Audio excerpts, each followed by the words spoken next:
Now, the next is Shakespearean theatre. Well, we all know Shakespeare, and he is a name to reckon with in the entire world, whether we are a literature student or not, whether we are a performance student or not. But we do talk about Shakespeare, and that is something which I'm not going to repeat. But what is important that Shakespearean theatre is also a significant aspect. What kind of influences did Shakespeare's plays have on the growth of theatre? This is a point of inquiry. He is regarded as the greatest playwright of all time. And he has written histories, tragedies, romances, comedies. All these plays are present with us today. We read them, we research about them. We also watch them being performed. They inspire so many stories in the world. They are inspiring the modern productions in cinema, in television, in OTT platforms, everywhere. But more than that, for us, it is also important to see that how Shakespeare's productions became very important for giving a certain shape to the theatre culture in England specifically and Europe in general. But when these theatre companies started traveling with the advent of colonial period, they started traveling wherever the British colonial rulers were ruling. Then they gave certain influences in different parts of the world, in remote parts of the world as well. So, Shakespeare is not just to be looked at as a person who wrote plays, or the playwriting aspect, or the content of his plays, and the analysis of his plays, the language, and looking at his productions, but we also need to look at, in general, how Shakespeare stands as a paradigm of socio-cultural signification in theatre history, theatre culture, and theatre studies. Now, the next point that we come to is Restoration theatre. So there is a gap between Restoration age and Shakespearean age or Elizabethan age. So what is that? In between, there was this Puritan atmosphere, and again, theatre saw a kind of decline in interest in British circles, in British atmosphere especially. And when Restoration comes, Restoration age is there, there's a revival of interest, because one very important thing that has been added to the discourse of intellectual kind, and that is the celebration of wit, humor, and satire. Now, these three things are very important resource to writing plays, very important resource to creating dialogues, creating situations, and sending out very important political, cultural, social, religious messages. So, wit and humor gave birth to new possibilities in theatre, and it is reflected in the social changes and indulgences of that time, which were recorded in the plays. I am not specifying my discussion today with in the spotlight of specific playwrights, because I want to keep this open-ended possibility for the discussions that come in the lectures to follow, and you can start imagining that who can fall into the category of the points that I am raising right now for you. You can see the two very important pictures. They are representing of what kind of restoration plays must these have been. As you can see that from a very widespread amphitheater, now we have come closer to watching a very nuanced action on stage, where expressions, body language, costume, light, backdrop, they all have advanced to a very important level. And you can see the detailing in costumes, you can see the light, you can see the property on stage, and of course the content is very much inspired from what I just now told you about. Then we move on to theatre in the 19th century.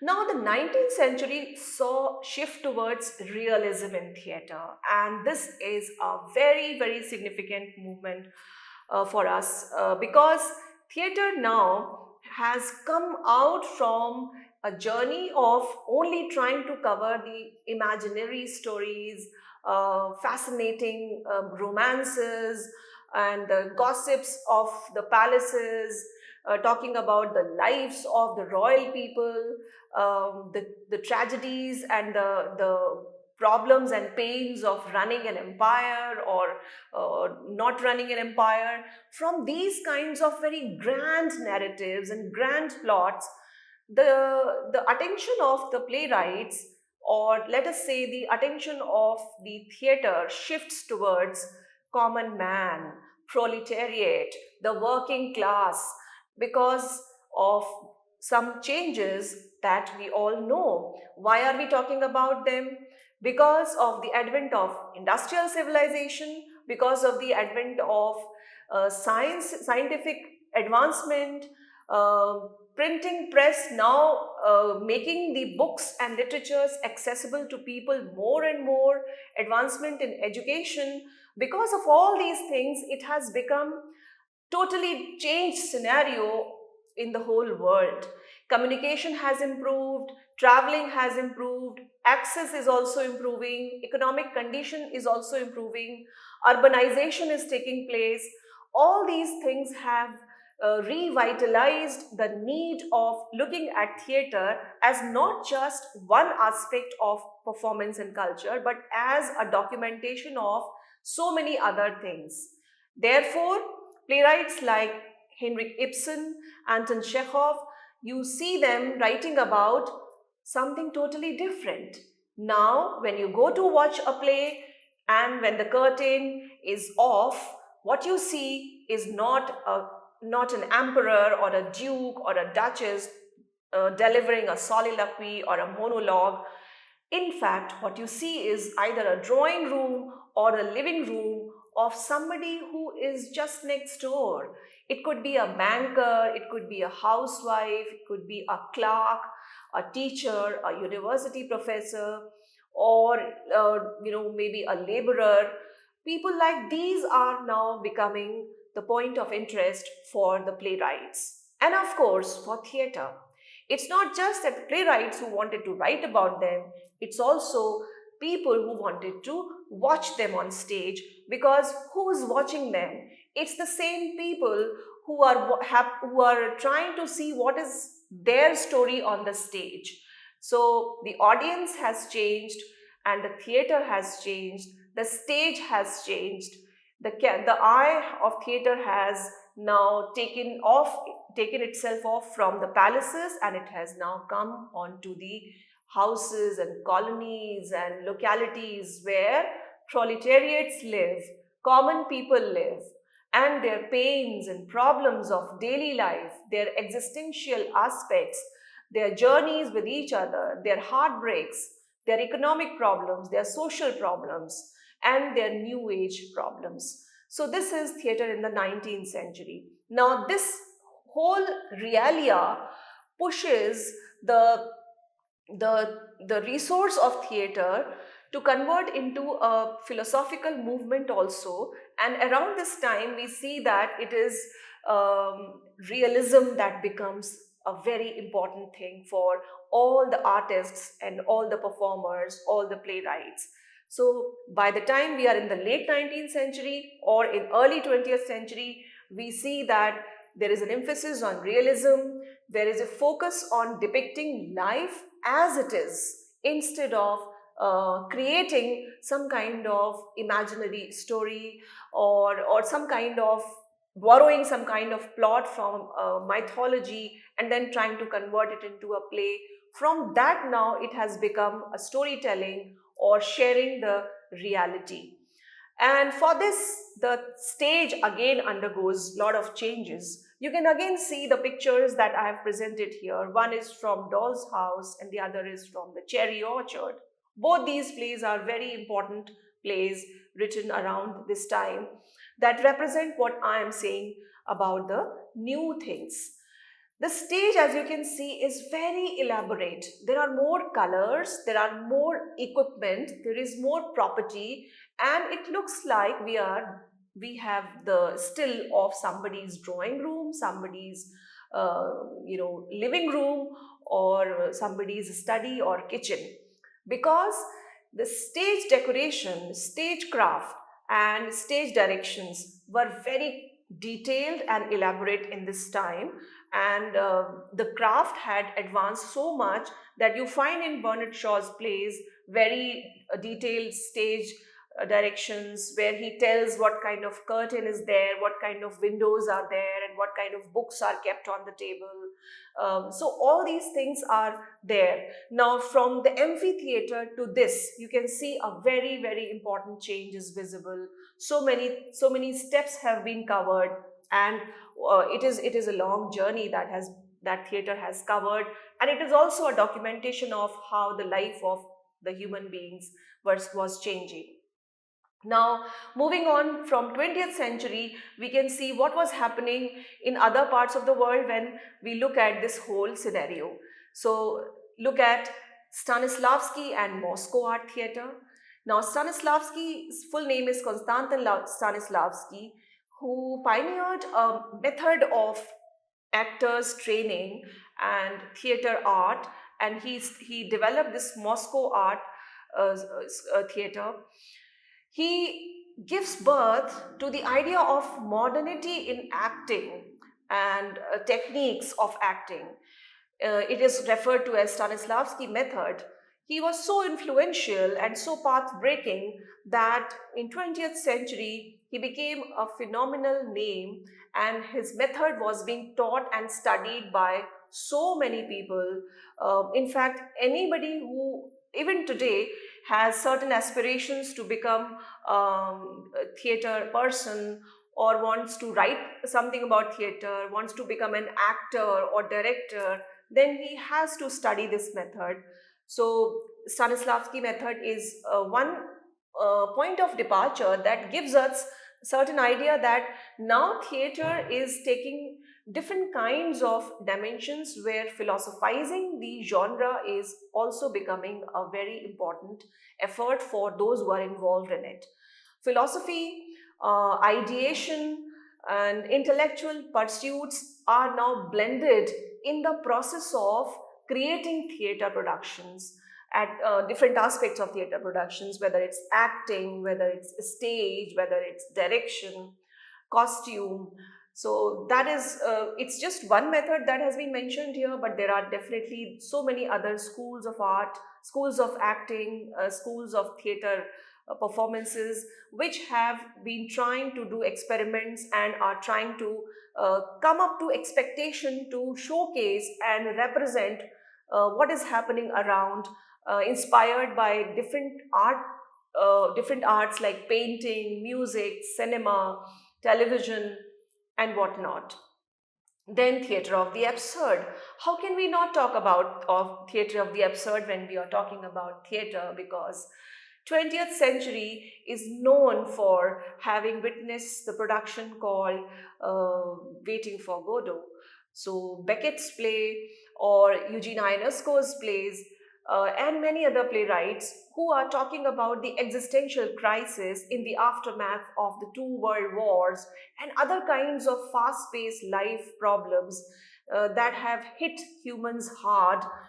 They are the byproduct of the urban culture, the urbanization, a very fast-paced modern culture, westernization, world wars, and advancement in the techniques to kill people in a very easy manner. All these kinds of things are influencing the creative persona of playwrights and theater people, and therefore very fresh experiments are visible. So by the mid 20th century, this form emerges. In theater of the absurd, we first of all find that the first thing that this genre does is that it rebels with in its own genre. It rebels against the structured hegemony of theater rules and regulations.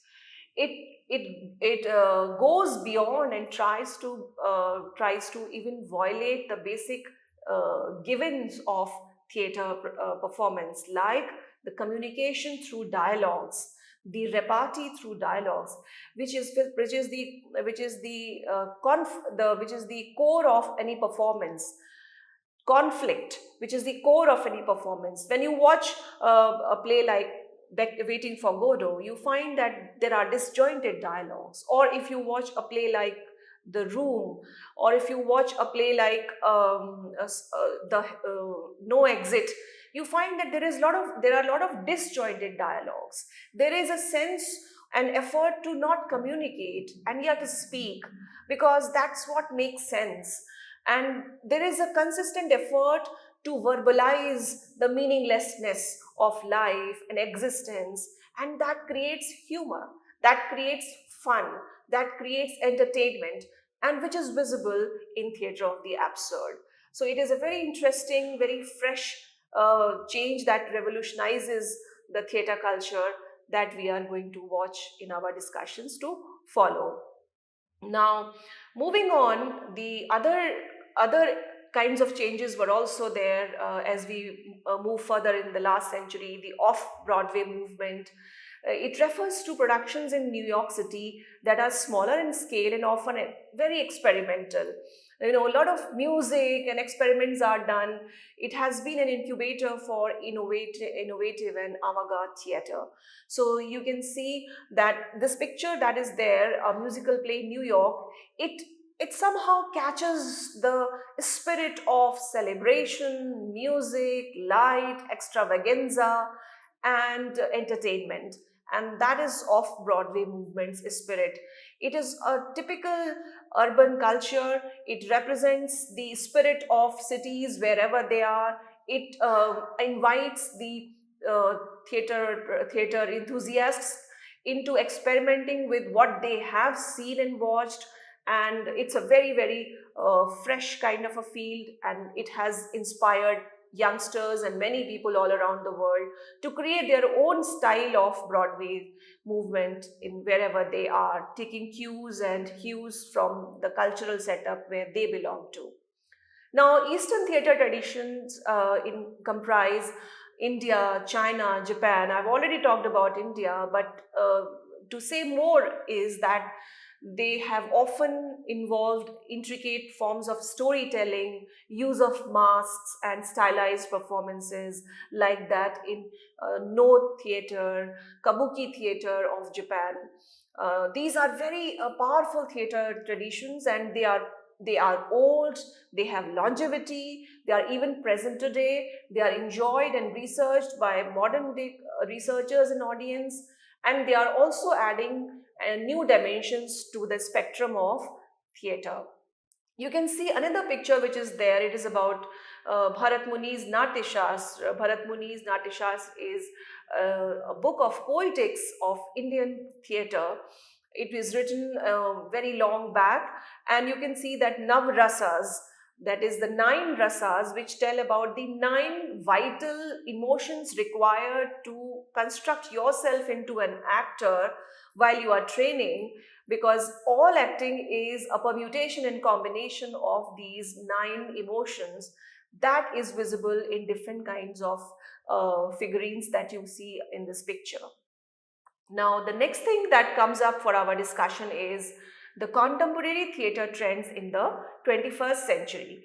In the 21st century, the times that we are living in, theatre has continued to evolve with new technologies, diverse storytelling, and experimental formats. It reflects the ever changing world and societal concerns. A significant word is globalization here, because the globalization of theatre has also taken place in contemporary era, where we can see a lot of homogeneities with heterogeneities are visible in theatre all around the world. We are sometimes following the similarities, getting inspired by each other. It has become so easy to travel from one part of the world. It has become easy to share our to exchange our experiences of art, and to respond to art, to talk about our performances with each other, to watch them even when we are not able to travel to different parts of the world. We can watch them sitting in our own house, in our own chair. So this access, this has made it possible for the world to talk more and respond in a more vibrant manner about different kinds of theatre productions that are happening around the world. It is inspiring more people, and it is also creating multiple versions of the institutionalized things that have existed all along. And another significant component that we must mention here is the technological advancements. Today, theater is not just about art, acting, and direction. It is also about the technology, and we need a lot of technical intervention, technical expertise, technical help while doing plays. Productions of professional nature are very much technically sound. We people of different kinds of fields, like light department, sound department, acoustics, they participate in the making of a production, and this has become a very organized kind of system nowadays in the modern world.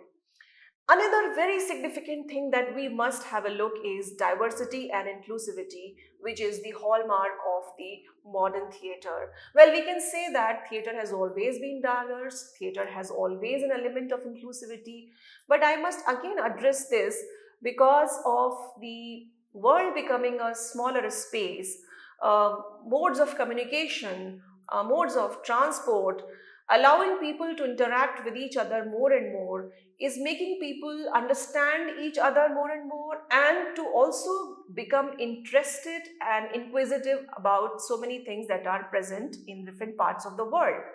Now, with this develops a kind of diverse range of likes and dislikes.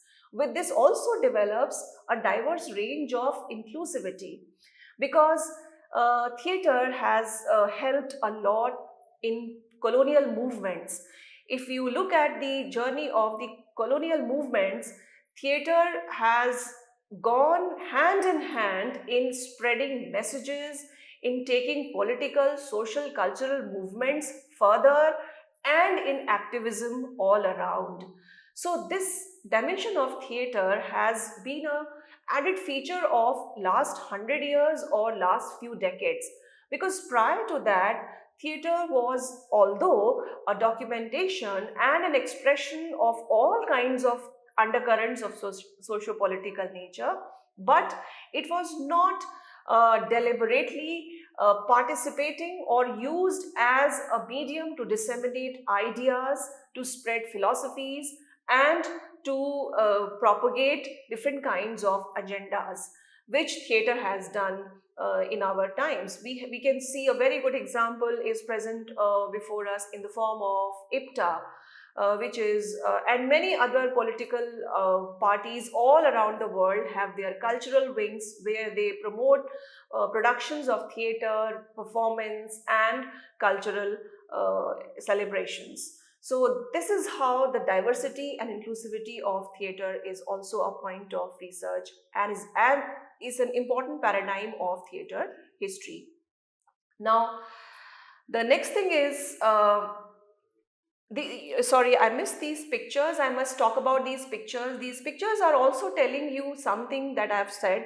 You can see the colors, the hues, the shades that are present, that the use of lights, and the technical advancement that is visible on the stage. This is all because of the new age theater facilities that I have just now underlined.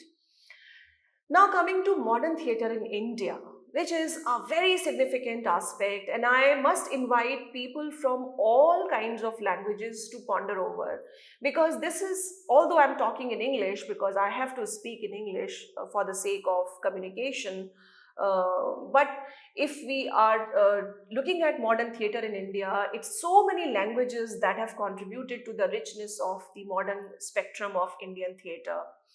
It has evolved significantly, blending traditional elements with contemporary themes and techniques. As I just now indicated about how the existing theater, traditional theater became a tool and a weapon to use in colonial period. So new ideas, new politics was being used to disseminate through the traditional indigenous performance cultures of theatre. It also reflects, this modern Indian theatre reflects the socio-political changes and cultural diversity of the country. It's a very important thing that we all must inquire into more and more. Some of the important aspects are like the Theatre of the Roots movement, which was aimed to reconnect with traditional Indian theatre forms, because in the post-colonial aftermath, it was felt and required that having suffered a lot of losses in our cultural documentations and cultural banks because of colonial rule, we needed to revive and revitalize our own roots, and for that this movement is present. Then experimental and socially relevant plays like that of Badal Sarkar, they address contemporary issues. Then Marathi theatre in Maharashtra, Bengali theatre in West Bengal, and similarly other parts of the country like Tamil Nadu and Andhra Pradesh, Uttar Pradesh, Rajasthan, Haryana, Madhya Pradesh, Chhattisgarh. In all these different parts of our country, we have seen that there are renowned playwrights and actors who are writing plays in their own languages, performing them in their own style, and creating new age theatre which is looking forward but is rooted in the past of culture, the past of the theatre grammar. Then similarly, plays like Tughlaq by Girish Karnad and Andha Yug and Ghashiram Kotwal, these plays are so important for us to understand. They are so powerful plays. They are the documentations of what is happening right now, and they are also the examples of modern theatre in India, where you find a blend of traditionality with modernity, where you find a blend of contemporary theatre technique and the indigenous theatre culture. So these are some of the examples that are worth mentioning. So all in all, we must understand that if we look at theatre history, we can understand that theatre has gone a long way. It has actually come a long way. It has become so important for us if we are a theatre enthusiast, if we are a student of theatre studies, to understand that these things cannot be covered in just one or two discussions, but there are so many aspects to theatre. Having talked about the theatre specifically today, I must also mention that talking about the disciplines which are related to theatre, like history, like political science, like architecture, like painting, like music, dance, and cinema, all these things are also very important when we are talking about theatre. And whoever is in this course, when you are studying with me, you can explore your own calling. You can explore what aspect of this widespread connection that theatre has, what aspect you are interested in, and then you can explore it to further your interest in research form or in acting form, direction form. You can pursue it in any form. So this is for my discussion of today, and I want to meet you in my next lectures, where we will have furthering of the topics that I've mentioned today. I hope I have supplied you information that has given you some food for thought. So stay connected with the next lecture, and in my next lecture, you will have some more information on the things that have been set here. This is the list of the pictures that I have used, and thank you very much. See you in my next lecture.